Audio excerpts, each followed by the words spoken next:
আমরা যেন হতাশ না হই, নিরাশ না হই, আমরা যেন হাল ছেড়ে না দেই, আমরা যেন আল্লাহর উপর ভরসা রাখতে পারি। আল্লাহ তুমি তৌফিক দাও। কষ্টের পরই আছে সুখ, কষ্টের পরই আছে সুখ। আমাদের জীবনে সুখ বেশি, কষ্ট কম। কয়দিন না খেয়েছিলাম, কয়দিন বিপদে পড়ছি, কয়দিন ডাকাইতে ধরছে, এক মাসের মধ্যে অসুস্থ থাকি কয়দিন আর সুস্থ থাকি কয়দিন, এটা হিসাব করে না। অসুস্থ যে ছিল খালি এটা খেয়াল রাখে, আছে না নাই? তার মানে ইন্না মা'আল উসরি ইউসরা, দুঃখের পরে আছে সুখ, মোটিভেশন। প্রাণটা আবার উদ্বেলিত হয়ে ওঠে। তাই তো আসলে তো দুঃখের পরে সুখ। এজন্য কষ্ট যখন পাবেন, অসুস্থ যখন হবেন, ওইখানেও আনন্দ করবেন, কারণ সামনে আরাম আসতেছে। সুবহানাল্লাহ পড়েন। মুমিনের হারাবার কিছু নাই, দুঃখ পাওয়ার কিছু নাই। মুমিন অসুস্থ হলে অসুস্থতার মাধ্যমে তার রোগের মাধ্যমে তার গুনাহ ঝরে যায়, সে আল্লাহর কাছে প্রিয় হয়ে ওঠে। তা আমাদেরকে কেউ হারাইতে পারে? কথা বলেন, আমাদের কেউ ভয় দেখাইতে পারে? এখানে অনেক হিউজ মোটিভেশন আছে। যারা হতাশ, যাদের জীবন ভাল লাগে না, মরে যেতে মনে চায়, গার্লফ্রেন্ড গালি দিছে, আছে না নাই? আবার বয়ফ্রেন্ড গার্লফ্রেন্ডের গালি দিছে, এ ওড়না পেঁচায়া ফ্যানের মধ্যে ঝুলে আত্মহত্যা করে। কত বড় পাগল, তুই মরলি কেন? গালি দিছে তো কি হয়েছে? হ্যাঁ, বুঝতে চায় না, হতাশ হয়ে যায়। আর বয়স কম তো, ইচড়ে পাকা, অল্পতে কাবু হয়ে যায়।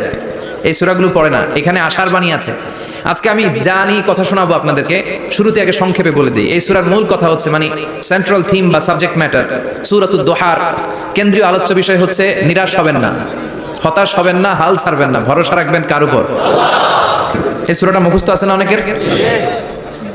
কমন একটা সূরা, প্রায় আমরা সালাতে পড়ি, মক্তবেই তো এগুলো শিখে ফেলছে, ঠিক কি না? তো এই যে সূরাটা খুব বেশি পড়া হয়, খুব বেশি শোনা হয়, আসলে এই সূরায় আল্লাহ কি শিক্ষা কর্মসূচি আমাদেরকে দিলেন জানার দরকার আছে না? আসেন আজকের এই চমৎকার রজনীতে আমরা সূরাতুদ দোহার আলোকে কিছু কথা শুনি। এটা কোরআনের 30তম পারায় অবস্থিত একটা সূরা। কততম পারা? এটা মাক্কি সূরা। একটু আওয়াজ করে বলবেন, কি সূরা? মাক্কি সূরা। এই সূরার আয়াত সংখ্যা 11টি। কয়টি? 11টি। এটা কোরআনের একটা মোটিভেশনাল সূরা। কি সূরা? মোটিভেশনাল। আমরা প্রায় এই শব্দটা শুনি না, মোটিভেশন, মোটিভেশন। এটা কোরআনের মোটিভেশনাল সূরা, অনুপ্রেরণাদায়ক সূরা। আপনার মন যখন খারাপ তখন এই দুইটা সূরা পড়বেন, দোহাও পড়বেন, সূরাতুল ইনশিরাহও পড়বেন। ইযা ইশতাদ্দাত বিকাল বালওয়া ফাফাক্কির ফি আলাম নাশরাহ ফাইন্নাল উসরা বাইনাল ইউসরাইনি ইযা ফাক্কারতাহু ফাফরাহ। এই দুইটা সূরা অনুপ্রেরণাদায়ক। ফাইন্না মাআল উসরি ইউসরা, আল্লাহ বলেছেন ফাইন্না মাআল উসরি ইউসরা, কষ্টের পরেই আছে সুখ, কষ্টের পরেই আছে সুখ। মোটিভেশনাল সূরা সূরাতুল ইনশিরাহ আর সূরাতুদ দোহা। মুমিনরা নিরাশ হয়, হতাশ হয়, হাল ছাড়ে নাকি ভরসা রাখে? কার উপর ভরসা? কার উপর? Never lose hope, you will find your way. তুমি তোমার পথ খুঁজে পাবে। আমাদেরকে পথ দেখায় কে? আল্লাহ। এজন্য সূরাতুদ দোহার কেন্দ্রীয় আলোচ্য বিষয় হচ্ছে হতাশ হওয়া যাবে না, নিরাশ হওয়া যাবে না, হাল ছাড়া যাবে না, ভরসা রাখতে হবে একজনের উপর। চিৎকার করে বলেন, তিনি কে? হতাশ যারা, ফ্রাস্ট্রেটেড, আপসেট পিপল, তাদের জন্য, হতাশ ব্যক্তিদের জন্য এই সূরাটা একটা আলোকবর্তিকা, একটা আলোর মশাল। এই সূরাটা পড়লেই হতাশ ব্যক্তিরা মনে শান্তি পায়, আশা ফিরে পায়, দিক ফিরে পায়, ঠিক কি না? এই সূরাটা নাজিল হওয়ার একটা ব্যাকগ্রাউন্ড আছে, শুনবেন। বিষ্ণু ঈসা ইসলামের কাছে যখন ওহী নাজিল হতে শুরু করলো, বিষ্ণু ঈসা ইসলাম ওহীর কথাগুলো পৌঁছে দিতে লাগলেন। যাই নাজিল হতো বিষ্ণুনবী পৌঁছে দিতেন, বিশ্বনবী সাহাবাদের কাছে শেয়ার করে দিতেন। যেটাই নাজিল হতো তিনি পৌঁছে দিতেন, যেটাই, কারণ আল্লাহর আদেশ, ইয়া আইয়ুহার রাসূল বাল্লিগ মা উনজিলা ইলাইক, ও নবী আপনার কাছে আমি ওহী থেকে যা নাজিল করি সব পৌঁছে দেন, একটাও গোপন করা যাবে? আল্লাহর কাছ থেকে বিশ্বনবী যে সমস্ত মেসেজ, ইনফরমেশন, তথ্য, রেভেলেশন ওহী পেয়েছে, একটাও কি বিশ্বনবী গোপন করেছে? সব প্রকাশ করে গিয়েছে, সব শেয়ার করে গিয়েছে। বিশ্বনবী শেয়ার করতে লাগলেন। সকালে যা নাজিল হয় শেয়ার করেন, দুপুরে নাজিল হয় শেয়ার করেন, রাতে নাজিল হয় শেয়ার করেন, শেয়ার করতে লাগলেন। কিন্তু কি অবাক করা কাণ্ড, হঠাৎ করে এই ওহী আসার ধারাবাহিকতা আল্লাহ বন্ধ করে দিলেন। ওহী আর আসে না, আকাশ থেকে নতুন তথ্য আর নামে না। ঘটনা কি? ওহী আসে না কেন? তথ্য আসে না কেন? জিব্রাইল আসে না কেন? কোন বর্ণনা এসেছে 15 দিন, কোন বর্ণনা 1 মাস, 3 মাস, এমনকি 6 মাস পর্যন্ত বর্ণনা পাওয়া যায় যে বিশ্বনবীর কাছে 6 মাস ওহী আসে নাই। বিশ্বনবী তো অবাক, ঘটনা কি? ওহী নামে না কেন? আর ওহী না আসলে তো বিশ্বনবী শেয়ার করতে পারে না। এতদিন যা আসতো বলে বেড়াতো, এখন আসেও না, বলতেও পারে না। কাফির মুশরিকরা বিশ্বনবীর গালি দিতে শুরু করলো, মুহাম্মদের রব মুহাম্মদের ভুলে গেছে, মুহাম্মদের আল্লাহ মুহাম্মদের ছেড়ে দিয়েছে। বিশ্বনবীর চাচি আবু লাহাবের স্ত্রী উম্মে জামিল বলতে শুরু করলো, কি মুহাম্মদ, তোমার শয়তানটা তোমার কাছে আসে না? না, শয়তান দ্বারা তিনি জিব্রাইলকে বুঝিয়েছেন যে তোমার জিব্রাইল তোমার কাছে আসে না। এভাবে সবাই গালমন্দ করতে শুরু করলো যে মুহাম্মদের আল্লাহ মুহাম্মদকে ভুলে গিয়েছে। বিষ্ণু ঈসা ইসলাম নিজেও হতাশ হয়ে গেলেন, কি রে ওহি আসে না কেন? আমার কোনো ভুল হচ্ছে না তো? আমার কোনো অপরাধ হয়ে গেল না তো? আল্লাহ কি আমার উপর অসন্তুষ্ট হয়েছেন? আল্লাহ কি আসলেই আমারে ভুলে গেছেন? আল্লাহ কি আমাকে ত্যাগ করেছেন? তিনি কি আমার উপর রেগে আছেন? আমরাও মাঝে মাঝে এরকম হতাশ হয়ে পড়ি। এরকম হতাশ লোক আছে না নাই? কিরে আমার দোয়া কবুল হয় না কেন? আল্লাহ আমার ডাকে সাড়া দেয় না কেন? আমার জীবনে এত দুঃখ কেন? আমার জীবনে তো ভালো কিছু হয় না, খালি সব কষ্ট আমার কেন? এরকম আছে না নাই? এরকম হতাশদের জন্য এই সূরাটা একটা আলোকবর্তিকা, মোটিভেশনাল সূরা। আলহামদুলিল্লাহ পড়েন। বিশ্বনবীকে আল্লাহ আশ্বস্ত করলেন আর এই সূরাটা নাজিল করলেন আর বললেন ওয়াদ-দুহা, ওয়াদ-দুহা। দুহা মানে আলো, দুহা মানে আলো, প্রভাতের সূর্য কিরণের শপথ। Look up, the sunlight, it's a very beautiful day out there. নবী হতাশ হবেন না, বেরোন, সকালের সূর্যটা কত সুন্দর, কি ঝলঝলে পৃথিবী, ফকফকে আর তকতকে, দেখলেই মনটা ভরে যায়, ঠিক কি না? দুহা, দুহা মানে আলো, আশার আলো, সম্ভাবনার আলো। আমাদের জীবনে আলোর দরকার আছে না নাই? আলো না থাকলে আমরা বাঁচতে পারবো? আলো লাগে বড় ভালো। এই আজকে আলো না থাকলে আমরা দেখা যেত? এজন্য কোরআনকে আল্লাহ আলো বলেছেন। কোরআনকে কি বলেছে?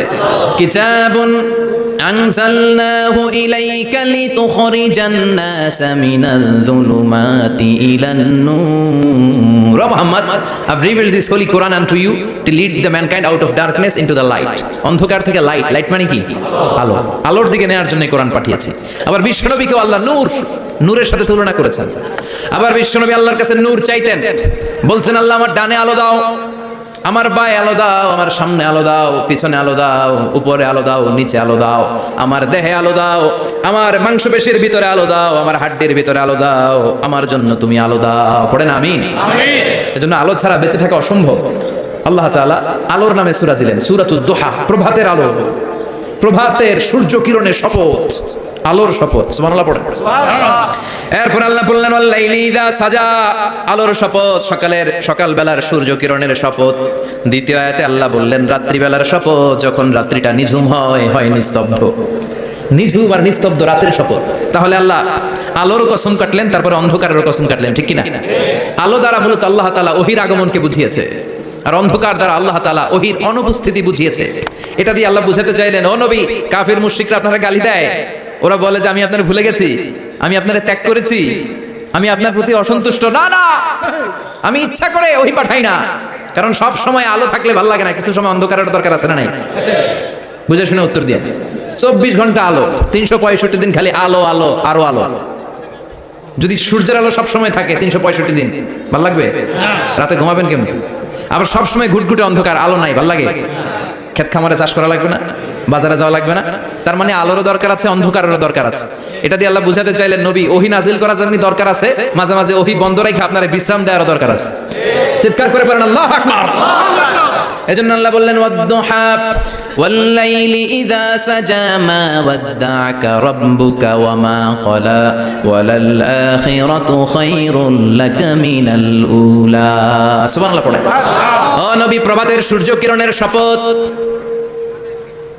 নিঝুম নিস্তব্ধ রাত্রিবেলার শপথ, আলো আর অন্ধকারের শপথ করে আমি বললাম আপনার প্রভু আপনারে ভুলে যায় নাই, আপনার উপর অসন্তুষ্ট হয় নাই।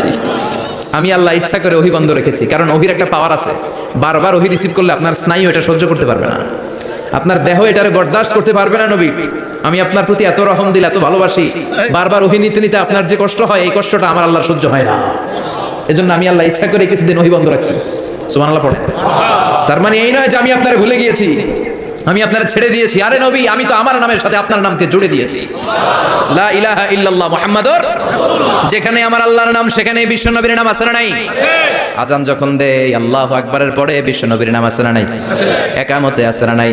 আবার আল্লাহর জন্য যখন সালাত আদায় করি, শেষ বৈঠকে বিশ্বনবীর উপর দুরূদ আছে না নাই? রাফা'না লাকা যিকরাক।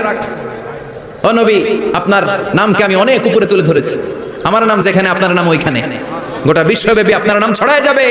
ওরা আপনারে গালি দেয় কবি বলে, ওরা গালি দেয় গণক বলে, ওরা বলে আপনি আফতার, লেস কাটা। আসলে যারা আপনারে গালি দেয় ওরাই লেস কাটা। ওরা আপনারে বলে আপনি নির্বংশ, আপনার ছেলেগুলো বেঁচে নাই, মেয়ে বেঁচে আছে, আপনার নাম নেয়ার কেউ থাকবে না। ওই আবু জাহেল, উতবা, সাইবা, ওদের নাম নেয়ার কেউ থাকবে না। আপনি লেস কাটা নন, আপনি নির্বংশ নন। ইন্না শানিয়াকা, চিল্লায় বলেন ইন্না শানিয়াকা। যারা আপনারা গালি দেয়, যারা আপনারা নিয়ে কটু কথা বলে, ওরাই লেস কাটা, ওরাই নির্বংশ, ওদের বংশকে আমি আল্লাহই নির্বংশ করে ছাড়ি। চিল্লায় বলেন ঠিক কি না? ও ও নবী মা ওয়াদ্দাআকা রাব্বুকা ওয়া মা ক্বালা, আপনার রব আপনারে পরিত্যাগ করে নাই, আপনারে ভুলে যায় নাই, আপনারে ছেড়ে দেয় নাই। আপনার রব ইচ্ছা করেই ওহী নাজিল বন্ধ করে রেখেছে।